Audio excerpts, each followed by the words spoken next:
আসসালামু আলাইকুম ভাই ব্রাদার্সরা, কি খবর? কেমন আছেন আপনারা সবাই? এই ঈদে অনেকে স্মার্টফোন কিনবেন এবং অনেকেরই বাজেট আছে 10 থেকে 11,000 টাকা ম্যাক্সিমাম। সো তাদের জন্য অপশন কিন্তু খুবই কম বাজারে বলতে গেলে, বাট এর মধ্যে আইটেল বেশ বড় একটা সারপ্রাইজ নিয়ে এসে হাজির হয়েছে, আর সেটা হলো আইটেল P70 পাওয়ার 70 তারা এটাকে বলছে। এবং এই ফোনে কিন্তু ইনোভেটিভ বেশ কিছু জিনিস আছে, যার মধ্যে আমার কাছে সবচাইতে বেশি ইনোভেটিভ লাগছে যে ব্যাপারটা, সেটা হচ্ছে ভাই 10,000 mAh এর ব্যাটারি, এবং লিটারালি 10,000ই। হ্যাঁ, আপনি চাইলে সেটাকে 6,000 করে দিতে পারবেন, আবার 10,000 করে দিতে পারবেন। আপনারা অনেকে জানেন যে এরকম একটা মেকানিজম আইটেল নিয়ে এসেছে, যেটা খুবই প্র্যাকটিক্যাল। এই ফোনের ব্যাক কভারই একটা পাওয়ার ব্যাংক, এবং খুবই ইন্টারেস্টিং একটা ব্যাপার। 10,000 mAh এর ব্যাটারি মানে হচ্ছে আপনি 2 দিন হেভি ইউসেজ করেও কিন্তু ব্যাটারি ব্যাকআপ পাবেন। সো আলটিমেটলি এটাকে ইউনিক একটা প্রোডাক্ট করে তুলেছে আমাদের এই বাজেট সেগমেন্টে অন্তত। তারপরে আরও আছে ব্যাপার ভাই, এই বাজেটে নর্মালি আমরা 2GB বা 3GB ম্যাক্সিমাম 4GB র্যাম দেখি, তারা এখানে 6GB র্যাম দিয়েছে 128GB স্টোরেজের পাশাপাশি। আরও অনেক ইনোভেটিভ জিনিস আছে যেগুলো নিয়ে ডেফিনেটলি আমরা আজকের ভিডিওতে আলাপ করব। এই ফোনটা যদি কিনতে চান আপনি, তাহলে এই ভিডিওটা অবশ্যই আপনাকে দেখতে হবে। দেখছেন আপনাদেরই ভালোবাসার চ্যানেল টিটিপি বা টাইনা টুনা পাস।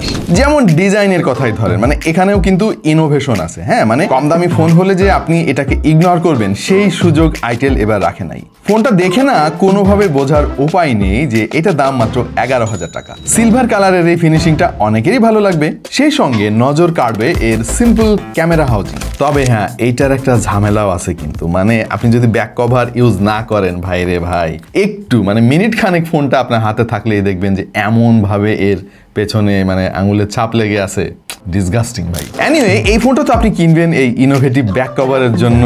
ইভেন আইটেল কিন্তু বক্সের মধ্যে আরও একটা ব্যাক কভার দিয়ে দিয়েছে। So the choice is yours. হ্যাঁ, এই ফোনে বেজেলের আধিক্য আছে। সাধারণত এই বাজেটের ফোনে বেজেলের পরিমাণ একটু বেশিই থাকে, যেটা আমরা দেখে এসেছি এর আগে। তবে তারা এখানে ডিউড্রপ নচের পরিবর্তে 5 হোল ক্যামেরা কাট আউট দিয়েছে, এ কারণে ফোনটা দেখতে আরো বেশি সুন্দর লাগছে। বেশ কয়েকটা কালার অপশন এই ফোনটা পাওয়া যাবে, যেমন ব্ল্যাক, মেরিন, ব্রোঞ্জ এবং আমাদেরটা সিলভার। ফোনটা যথেষ্ট স্লিম, 8 মিলিমিটারের কমের থিকনেস এবং ওজন 200 গ্রামের আশেপাশে। কম দামি ফোন হলেও এখানে কিন্তু IP54 এর রেটিং রয়েছে, এবং এই ফোনের ডিসপ্লেতে যদি তেল বা পানি থাকে তারপরেও কিন্তু টাচ খুব ভালো মতোই কাজ করবে। সো নর্মালি কম দামি ফোন হলে আমরা যেমনটা ভাবি যে ভাই খুব চিপ একটা ফিলিং পাওয়া যাবে এবং দেখতে খুবই বদখত হবে, অনেক মোটা হবে, এই জিনিসটা এই ফোনে অন্তত নাই। সো এই ডিজাইনটা অনেকেরই পছন্দ হবে। এবার চলেন ডিসপ্লে নিয়ে আলাপ করে আসি। ডিসপ্লে সাইজ হচ্ছে 6.67 ইঞ্চি, এবং এটা অবধারিতভাবে একটা HD+ ডিসপ্লে ভাই। হ্যাঁ, ব্রাইটনেস নিয়ে হয়তো কারো কারো একটু ইস্যু হইতে পারে, যেমন ইনডোরে ঠিকঠাক থাকলেও না মাঝে মাঝে আমার কাছে মনে হয়েছে যে আউটডোরে ফুল ব্রাইটনেস দিলেও একটু স্ট্রাগল করতে হচ্ছে। তবে সারপ্রাইজ হিসেবে এখানে রয়েছে 120 হার্জ এর রিফ্রেশ রেট। যদি আমি সবসময় বলি যে ভাই HD+ ডিসপ্লেতে ওই হাই রিফ্রেশ রেটটা খুব একটা ভালো লাগে না আর কি। এনিওয়ে, তারা দিছে, এটা একটা স্ট্যান্ডার্ড সেট হয়ে যাচ্ছে, ভালোই লাগছে ব্যাপারটা। মিডিয়াটেকের G50 আলটিমেট, মানে এটার চিপসেট নিয়ে আলাপ করতেছি ভাই। এই চিপসেটটা এই প্রথমবারের মতো আমরা দেখলাম। এইটা যে অনেক পাওয়ারফুল কোনো চিপসেট ওইটা কিন্তু না। হ্যাঁ, আমার মনে হয় এটা G35 এরই কোনো একটা আপগ্রেডেড ভার্সন। নামটাম দিয়ে একটু চক্কর বক্কর করে বোঝানোর চেষ্টা করতেছে যে এটা অনেক পাওয়ারফুল। এটা বিশ্বাস করা যাবে না, অতটা পাওয়ারফুল না। এবং টু বি ভেরি অনেস্ট, এই দামের ফোনের কাছ থেকে না আমরা অনেক বেশি পাওয়ার টাওয়ার আশাও করি না। হ্যাঁ, তারপরও আমার কাছে মনে হয়েছে যে এখানে যদি ইউনিএসওসির কোনো চিপসেট যেমন T612 বা 616 এই টাইপের চিপসেট দেওয়া হতো, তাহলে কিন্তু আর একটু জমতো আর কি খেলাটা। আমরা অবশ্য টেস্ট ফেস্ট করতে ছাড়ি নাই ভাই, কম দামি ফোন হইলে কি হবে। AnTuTu স্কোর এসেছে 1,48,714। গিগবেঞ্চের অবস্থা খুব একটা ভালো না, সিঙ্গেল করে 192, মাল্টি করে মাত্র 814। দেখেন, আইটেলেরই অন্যান্য আরও কিছু ফোন আছে, যেমন রিসেন্টলি রিলিজ হলো S সিরিজের S25 এর দুটো ফোন, S25 আলট্রা এবং S25। ওই ফোনগুলোর দাম যে অনেক বেশি তা কিন্তু না, বাট ওখানে আবার বেশ ভালো চিপসেট তারা ব্যবহার করছে, এবং ওইসব ফোনের স্কোরও কিন্তু অনেক বেটার, এবং গেমিং টিমিংও মোটামুটি করা যায় ওইসব ফোনে। সো আমার মনে হয় এখানে G সিরিজ যদি দিতেই হতো, G85 বা 81 এই টাইপের চিপসেট দিলে ভালো। তবে চিপসেটের এই ঘাটতিটা তারা পূরণ করার চেষ্টা করেছে। আর মেমোরি দিয়ে যেমন 6GB র্যাম এখানে পেয়ে যাবেন, যেটা নর্মালি এই বাজেটের ফোনে মানে অসম্ভব আর কি, আপনি মার্কেটে খুব একটা পাবেন না। সেই সঙ্গে রয়েছে 128GB internal storage, storage, dedicated memory card স্লটও রয়েছে। অ্যান্ড্রয়েড 14 পাবেন আউট অফ দ্য বক্স, তবে আশা করা যাচ্ছে অ্যান্ড্রয়েড 15 এর আপডেটও এতে আসবে। আর সেই সঙ্গে আইটেল ওএস 14.5। কম দামি ফোনগুলোতে আমাদের এক্সপেকটেশন কিন্তু ভাই আইটেলই বাড়াই দিচ্ছে, আমাদের দোষ না। সুতরাং আমার কাছে মনে হচ্ছে যে এটার হার্ডওয়্যারে মানে সামান্য একটু পিছিয়ে আছে আর কি। আশা করছি আইটেল ভবিষ্যতে এটা কনসিডার করবে। অলরাইট, এটার পারফরমেন্স ডিসেন্ট ভাই, মানে 11,000 টাকা দামের ফোনে আমি আসলে এর চাইতে ভালো পারফরমেন্স আশাও করি না। তবে খুবই স্ন্যাপি না, মানে একদম সব কাজ ঠিকঠাক মতো হয়ে যাবে সময় মতো, ওই রকম না। হ্যাঁ, অনেক সময় স্ট্রাগল করে, বিশেষ করে ব্যাকগ্রাউন্ডে যখন অনেকগুলো অ্যাপ একই সময় অ্যাক্টিভ থাকে। তবে আমার মনে হয় না যে এই ফোনের যারা টার্গেট কাস্টমার তাদের আসলে এটা নিয়ে খুব বেশি মাথা ব্যথা হবে, কারণ ডে টু ডে ইউসেজের জন্য আমরা নর্মালি যে সমস্ত কাজ করি সেইটা ঠিকঠাক মতো করা যাচ্ছিল। যেমন ধরেন ইউটিউবে ভিডিও দেখা, সারাদিন ফেসবুকে গোতাগুতি করা,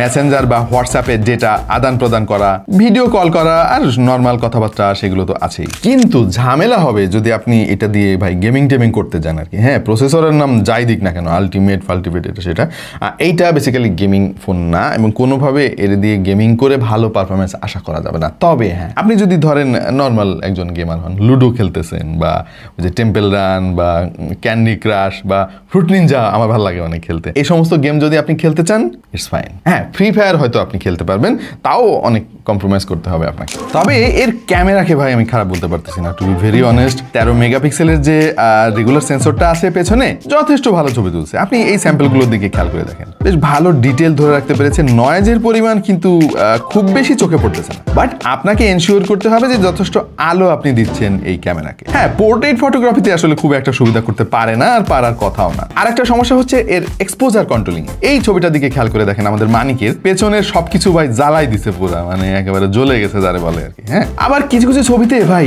কন্ট্রাস্ট এত সুন্দর আসে দেখতে, এত সুন্দর ব্যালেন্স করে। এই খেয়াল করে দেখেন এই ছবিটা, গাড়ির পেছনে হেঁটে যাচ্ছে দুইজন ভদ্রলোক। অথবা এই ছবিটা আমাদের ইশতিয়াক এবং মানিক, বেচারা দুজনের অনেক কষ্ট হয়ে গেছে, রোজা রেখে বোঝাই যাচ্ছে। এই ছবিতে কালার টোন খুবই ন্যাচারাল লাগছে। আমরা বেশ কিছু ফুল, আমরা বেশ কিছু গাছপালা, ফুল, লতা পাতা ছবি তুলেছি, এবং ভাই খুব একটা খারাপ আসে নাই। এই হলুদ রঙের ফুলটার দিকে খেয়াল করে দেখেন, নাম জানি না ভাই, সরি। এই ফুলের ব্যাকগ্রাউন্ডটা এত সুন্দর ব্লার করছে ভাই, এইটা একটা 10,000 টাকা দামের ফোনের ছবি মনে হচ্ছে না আসলে। মানে দাম বিবেচনায় ডিসেন্ট কোয়ালিটির ছবি আপনি এর কাছ থেকে পাবেন। তবে ঘাটতি আছে আসলে ডাইনামিক রেঞ্জের। এই দামের ফোনে আসলে ডাইনামিক রেঞ্জ আশা করাও ভুল। আর এর ক্যামেরা সবচেয়ে ভালো ব্যাপার আমার কাছে মনে হয়েছে যে ভাই কালারগুলো অতিরিক্ত স্যাচুরেটেড করে ফেলে না, ন্যাচারাল টোনটা ধরে রাখার চেষ্টা করে। আমরা কিউট এই বিড়ালছানাটার ছবি পেয়ে গিয়েছি একটা গাড়ির নিচে, এবং এখানে আলো কিন্তু যথেষ্ট কম ছিল, বাট স্টিল কি সুন্দর ব্যালেন্স করছে দেখেন। তবে এর 8 মেগাপিক্সেলের সেলফি ক্যামেরাটা ভাই আর একটু ভালো হইতে পারতো। মনে হচ্ছে যেন ফ্রন্ট ক্যামেরার সেন্সরে কোনো প্রাণ নাই, মানে কালারগুলো একটু মরা মরা আসে। আমাদের মানিক এত কষ্ট করে হাসার চেষ্টা করতেছে, দেখেন ক্যামেরায় মনে হচ্ছে যেন সে মন খারাপ করে আছে। এনিওয়ে, অনেকেই বলবেন হয়তো রোজার জন্য এমন হয়েছে। আর এটার ভিডিওগ্রাফি নিয়ে আর কি বলবো ভাই, 1080p-তে সর্বোচ্চ আপনি 30 fps এ শুট করতে পারবেন, এবং স্টাবিলাইজেশন ওইটা মুখেও আইনেন না ভাই। খেয়াল করে দেখছেন ভাই, 10-11 হাজার টাকা দামের একটা ফোনের ক্যামেরা নিয়ে না আমরা এত কথা বলি না, বাট এটা ভালো লাগছে ভাই, এই জন্য বললাম এত কথা। তবে এই ফোনটা আসলে ব্যাটারি কিং। এই যে দেখছেন, মানে আমি যে দেখাবো আপনি দেখেন হাতের ছাপ কি অবস্থা। যাই হোক ভাই, কিং কিন্তু একটু মুছে মুছে রাখতে হয় আর কি, ঘন ঘন কিচ্ছু করার নাই। যাই হোক ভাই, 10,000 mAh এর ব্যাটারি একটা স্মার্টফোনে, তাও আবার 11,000 টাকা দামের ফোনে, না ভাই সরি ভুল হয়ে গেছে, 11 না। এই জিনিসটা পাইতে গেলে আপনাকে এক্সট্রা 1,000 দিতে হবে আর কি, 12,000 টাকা। তবে জিনিসটা ইউনিক ভাই। হ্যাঁ, কারণ অনেকেরই কিন্তু দরকার হয় এরকম মানে বেশি ক্যাপাসিটির ব্যাটারি, বিশেষ করে আমাদের অনেক সিনিয়র সিটিজেন আছেন যাদের আসলে ফোনে এত চার্জ দেওয়া মনে থাকে না ভাই। হ্যাঁ, তাদের জন্য এটা দারুণ একটা জিনিস হবে। হ্যাঁ, সামান্য একটু থিকনেস বেড়ে যায়, ওজনও বেড়ে যায়, বাট স্টিল আমরা তো পাওয়ার ব্যাংক ইউজ করি, তাই না? পকেটে পাওয়ার ব্যাংক নিয়ে ঘুরি, সেই হিসেবে এটা কিন্তু খুব একটা খারাপ জিনিস না। তবে আমি একটা জিনিস নিয়ে টেনশনে ছিলাম যে তারা ব্যাটারি বড় দিছে, মনে হয় চার্জিং স্পিড দিবে আর কি 10 ওয়াটের কনফার্ম, বাট খবর নিয়ে দেখলাম যে ভাই 18 ওয়াটের ফাস্ট চার্জিং সাপোর্টও আছে, বক্সের মধ্যে চার্জারও পেয়ে যাবেন আপনি। আর এই ব্যাকআপটা ছাড়াও কিন্তু ফোনের চার্জ বেশ ভালোই থাকে, মানে 6000 mAh কিন্তু কম না ভাই। আপনি সারাদিনে এটা চার্জ শেষ করতে পারবেন না, চাইলে অন্য ফোনে আপনি এটা দিয়ে চার্জও দিতে পারবেন রিভার্স চার্জিং এর মাধ্যমে। আইটেল আবার 4 ইয়ার ব্যাটারি হেলথ গ্যারান্টি দিচ্ছে ভাই, মানে 4 বছরের মধ্যে ব্যাটারি যদি কিছু হয়ে যায় ওরা আপনার বাসায় একটা ব্যাটারি পাঠিয়ে দিবে। লাউড স্পিকার আসলে সো ভাই, মানে খুব একটা সুবিধার না, আমি বেশি কিছু আশাও করি নাই। তবে এটা যে ফ্ল্যাশ লাইট যথেষ্ট ব্রাইট ভাই, এইটা খুব কাজের একটা জিনিস,